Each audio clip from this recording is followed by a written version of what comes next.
आप सभी को मेरी ओर से प्रेम भरी राधे राधे। आशा करती हूँ आप सभी स्वस्थ होंगे, मंगलमय होंगे। कार्तिक मास की बहुत बहुत बधाई हो।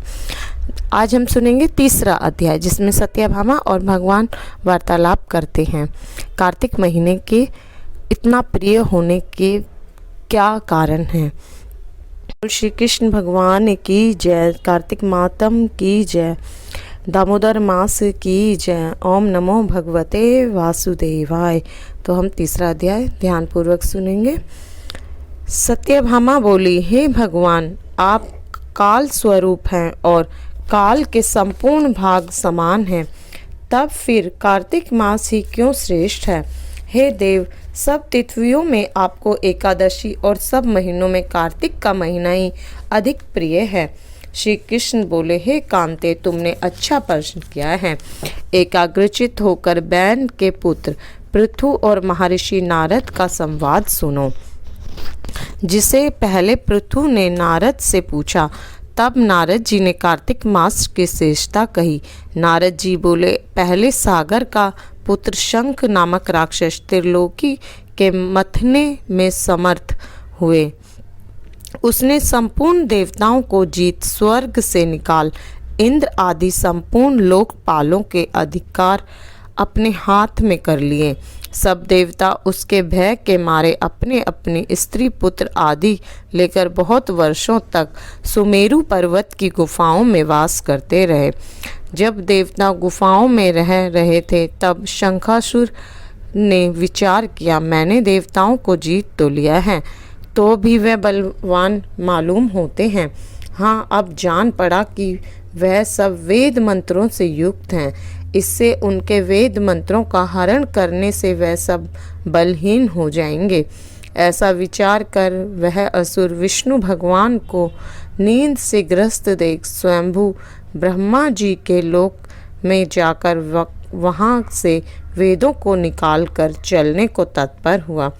तब वह उसके भय के मारे यज्ञ के मंत्र और बीजों समेत जल में प्रवेश कर गया। तब वह शंखाचूर सुर भी उन्हें ढूंढता हुआ समुद्र के भीतर विचरने लगा, परंतु वे वेद एक स्थान पर कहीं भी प्राप्त ना हो पाए।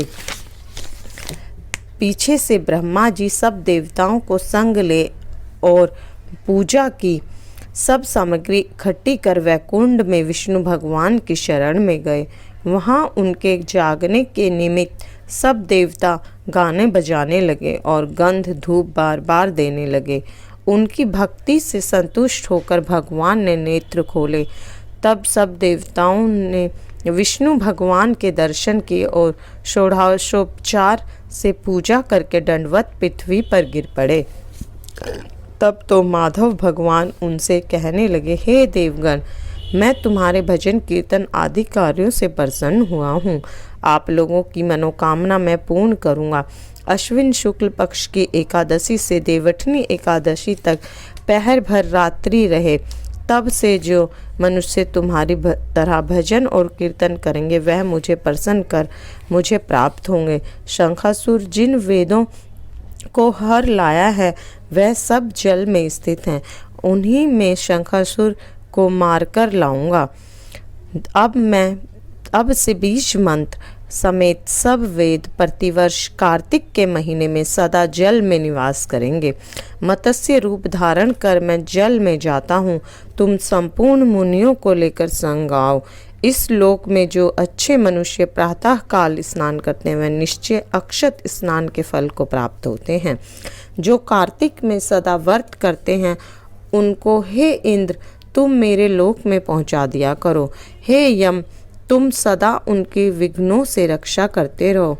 हे वरुण, तुम उनको पुत्र पौत्र आदि देते रहो। हे कुबेर, तुम उनकी धन वृद्धि करो, जिससे यह मेरा रूप धारण और साक्षात जीवन मुक्त हो जाए।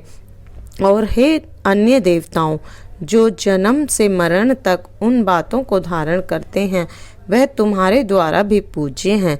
जैसे तुमने मुझे एकादशी को जगाया है, इसलिए यह तिथि सदा मानने योग्य हो। भगवान का कहने का तात्पर्य है इस अध्याय में कि सभी वेद हम समुद्र में अर्थात जल में वास करते हैं, इसीलिए हमें स्नान आदि तारों की छाँव में करना चाहिए और श्री भगवान की विधि विधान पूर्वक पूजा अर्चना और नाम जप करते रहना चाहिए। बोल श्री हरि भगवान विष्णु की जय, श्री कृष्ण भगवान की जय। आप सभी को मेरी ओर से राधे राधे। अगर आपको मेरे द्वारा कही हुए अध्याय अच्छा लगा हो तो मेरे चैनल को सब्सक्राइब करें एंड लाइक